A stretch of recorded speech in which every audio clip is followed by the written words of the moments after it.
conférence du ministère des Affaires étrangères et de la coopération internationale, l'ambiance était à la concertation.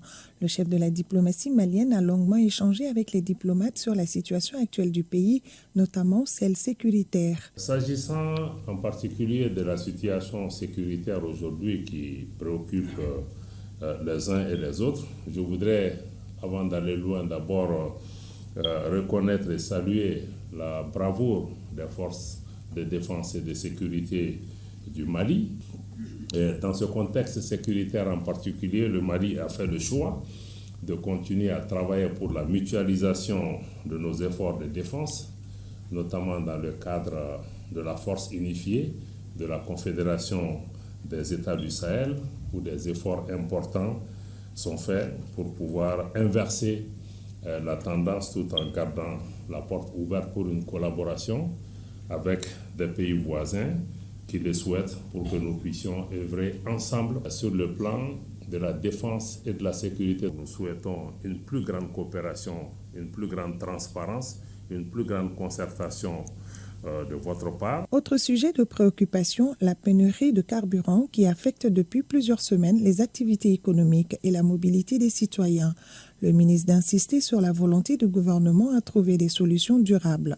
Sur la situation particulière que ce qui est convenu d'appeler pénurie des produits pétroliers, on n'a pas failli par rapport à nos capacités de pouvoir importer ou exporter ou mettre ces produits à la disposition des Maliens, mais c'est une situation qui est artificiellement créée. Mais je dois aujourd'hui rendre un hommage particulier aux populations maliennes qui ont fait preuve d'une grande résilience face à cette situation.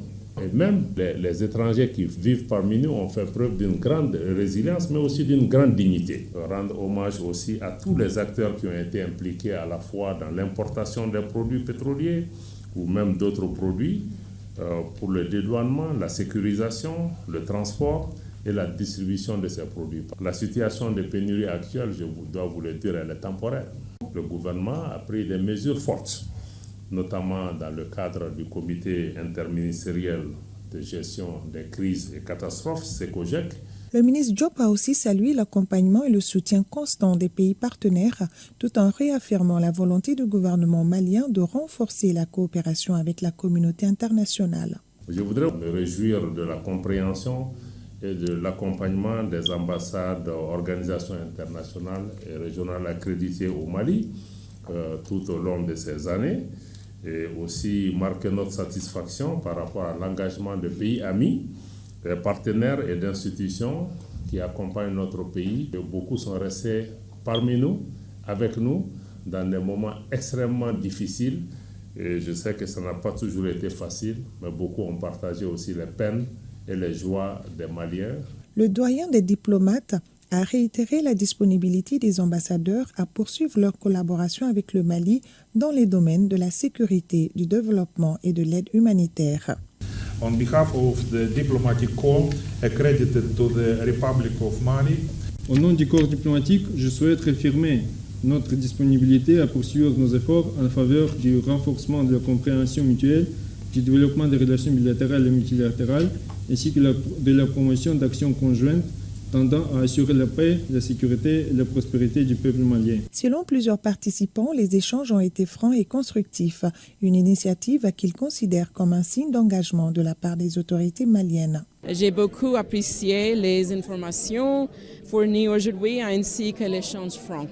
Les États-Unis se tiennent à côté du peuple malien face à la violence terroriste persistante. Nous saluons le courage et la détermination des forces armées maliennes dans leur effort pour protéger le peuple malien et vaincre le terrorisme. C'est une rencontre très positive, mais c'est une situation vraiment difficile et nous sommes tous ensemble. Moi, je pense qu'on est sur la bonne voie. Le gouvernement a pris les taureaux par les cornes et ils ont pris des décisions. Ils sont en train de se débrouiller de la façon la plus honnête et la plus efficace. Les diplomates ont aussi rendu un hommage au peuple malien pour sa résilience et son courage malgré les difficultés d'approvisionnement en carburant et qui continue de faire preuve de patience et de solidarité. au nom les plus hautes autorités nigériennes pour saluer la résilience et la patience du peuple malien. Ce peuple est vraiment calme, très un peu voyant, qui n'a pas tremblé par rapport à la situation de la pénurie du carburant. Le Niger, nous sommes derrière le Mali dans le cadre de l'AES pour le soutenir dans cette épreuve difficile qui est temporaire. Féliciter le peuple malien pour sa résilience. Je félicite tout le gouvernement malien qui a été vraiment résilient également. Cette situation va passer, Inch'Allah. Et dire également toute la solidarité des pays de l'AES à l'endroit du peuple frère du Mali. Cette rencontre a été jugée positive.